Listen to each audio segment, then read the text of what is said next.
اس سبق کو پڑھ لینے کے بعد آپ انشاءاللہ اصغر، صغرا، اکبر، کبرا، اوسط، وسطی، اعظم، عظمی، احسن، حسنی، ایمن، یمنی، ایسر، یسری، اسی طرح اصاغر، اکابر اور ان جیسے بے شمار الفاظ جو آپ خود کثرت سے اب تک اردو میں استعمال کرتے ہوئے آئے ہیں، سنتے ہوئے آئے ہیں، ان سب کو سمجھ بھی لیں گے اور انشاءاللہ ان جیسے دیگر بے شمار الفاظ بنانے پر آپ کو قدرت حاصل ہو جائے گی، اور ایسے الفاظ قرآن کریم اور احادیث مبارکہ میں بکثرت استعمال ہوئے ہیں وہ بھی آپ کی سمجھ میں آ جائیں گے، اور ان صیغوں پر مشتمل جو گردان اس سبق میں ہم پڑھنے والے ہیں اس کے اندر جو ایک خاص معنویت ہے، ایک اس کی جو خاصیت ہے وہ بھی ہمارے سامنے آ جائے گی، تو عربی زبان کو سمجھنے کا ایک نیا لطف ہمیں حاصل ہوگا اور بے حد مزہ آئے گا انشاءاللہ۔ تو پہلے گردان سن لیں پھر سبق شروع کرتے ہیں۔ افتح افتحان افتحون افاتح فتحا فتحیان فتحیات فتح۔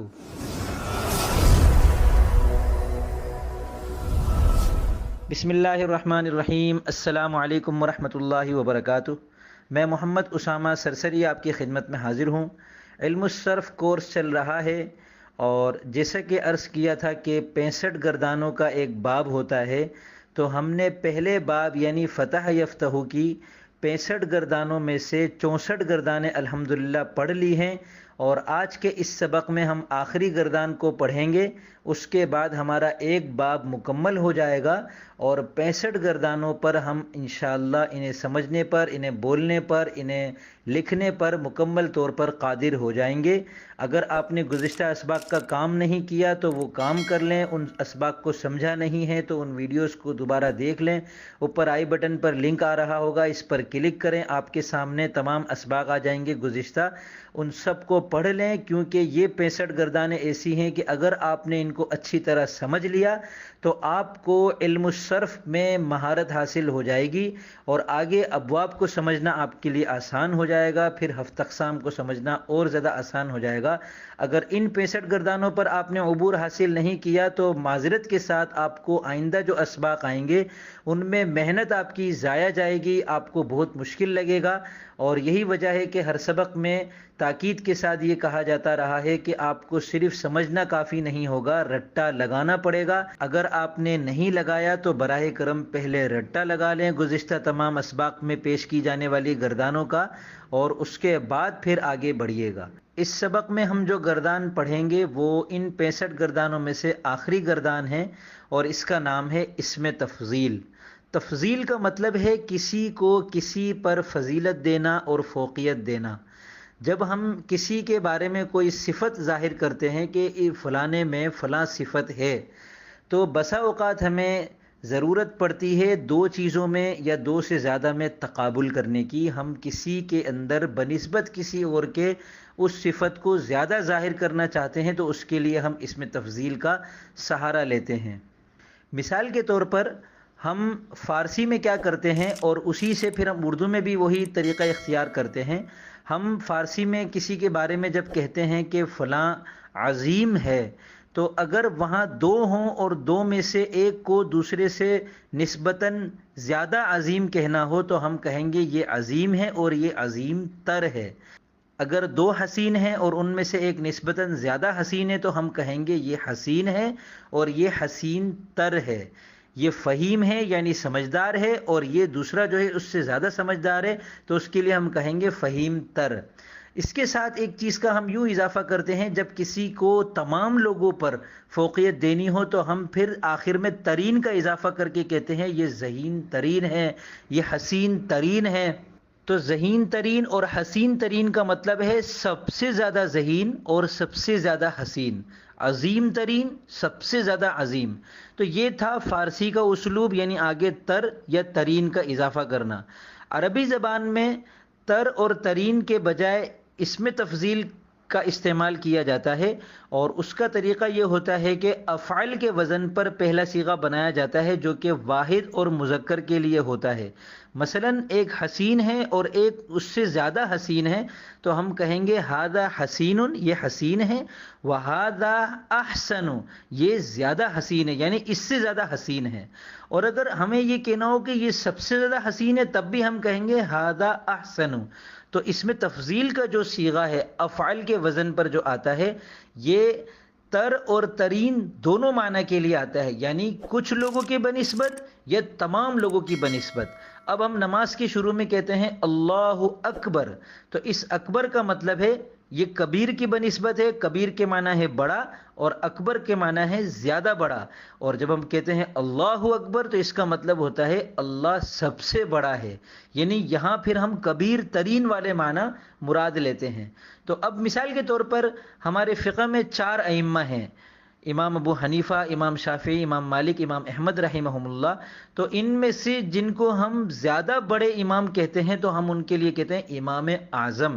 یعنی امام اعظم کا مطلب ہے یہ باقی 3 اماموں کی بنسبت ہمارے نزدیک زیادہ بزرگی رکھتے ہیں، زیادہ بڑے امام ہیں ہمارے نزدیک. اسی طرح قائد اعظم، تو پاکستان کے جو قائدین ہیں ان کی بنسبت ہم کہتے ہیں کہ یہ قائد اعظم ہیں محمد علی جناح جو ہیں، یہ ان سب کی بنسبت زیادہ بڑے ہیں.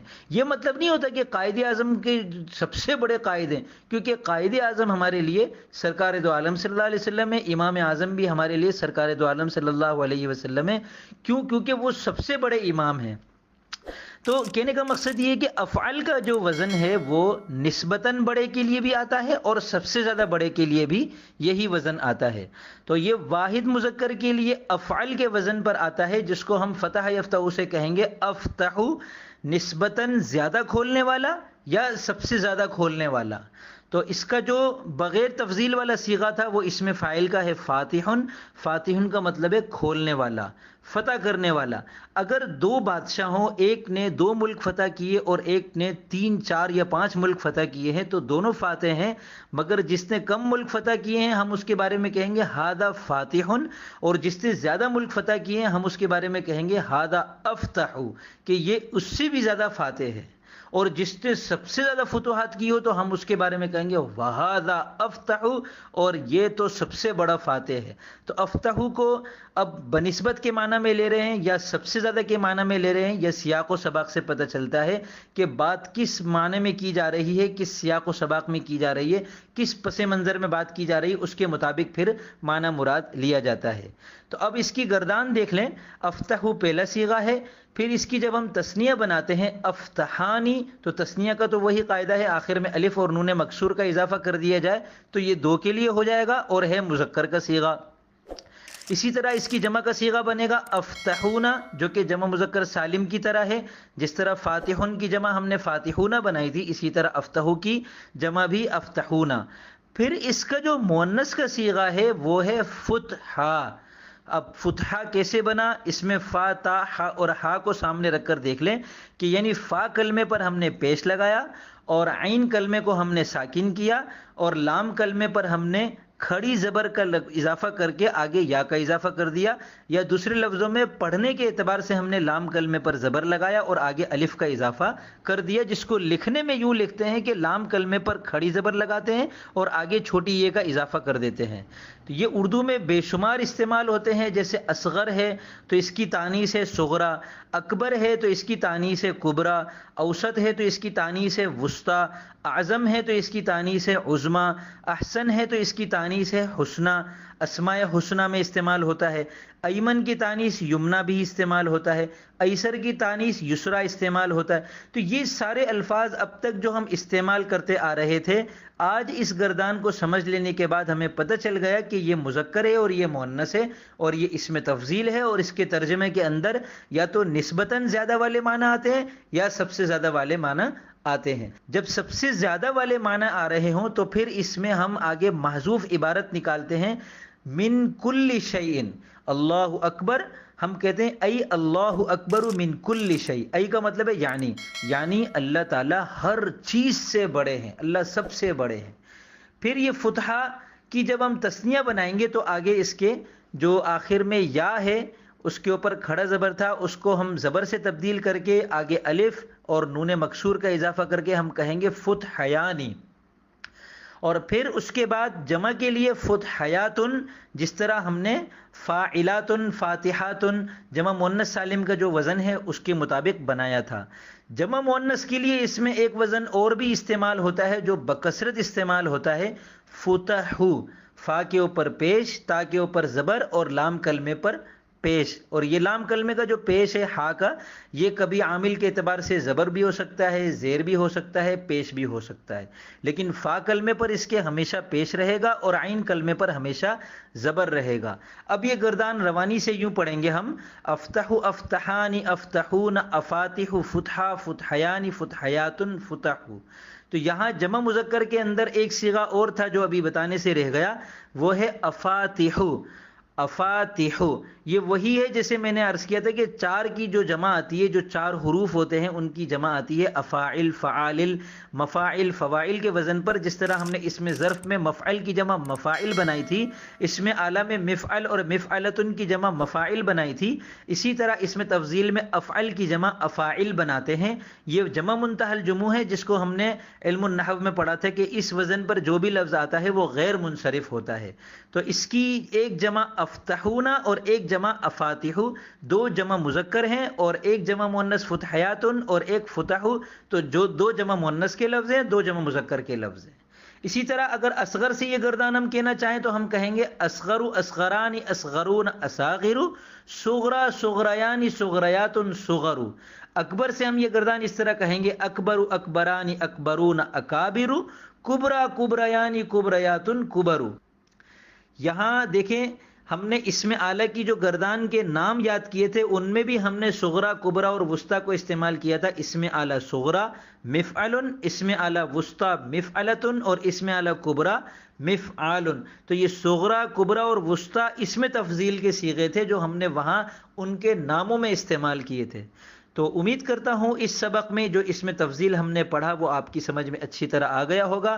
اب کام اس سبق کا وہی کرنا ہے جو اب تک الحمدللہ ہم کرتے ہوئے آئے ہیں پابندی سے، آپ کے سامنے لکھے ہوئے آ رہے ہوں گے۔ یہ سارے کام کیجئے شوق کے ساتھ۔ آخری سبق ہے، اختتام کا اعتبار ہوتا ہے۔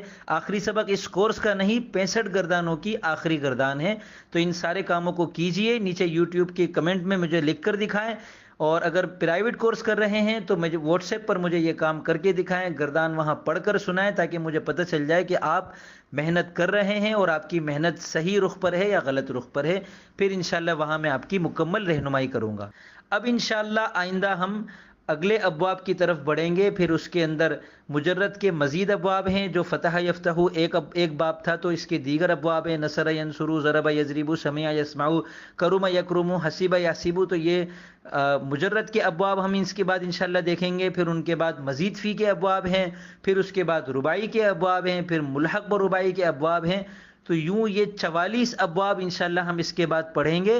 تو یہ 7 اقسام میں سے ایک قسم بنے گی جس کو صحیح کہتے ہیں، پھر 6 قسمیں مزید ہیں، وہ انشاءاللہ جب ہم مکمل کر لیں گے تو علم الصرف ہمارا مکمل ہو جائے گا، اور اس کے بعد آپ کو انشاءاللہ عربی زبان کے تکلم پر بھی قدرت حاصل ہو جائے گی، اور قرآن کریم کے بے شمار الفاظ کو گہرائی کے ساتھ سمجھنا آپ کے لیے آسان ہو جائے گا۔ تو اب میں اجازت چاہتا ہوں، فی امان اللہ۔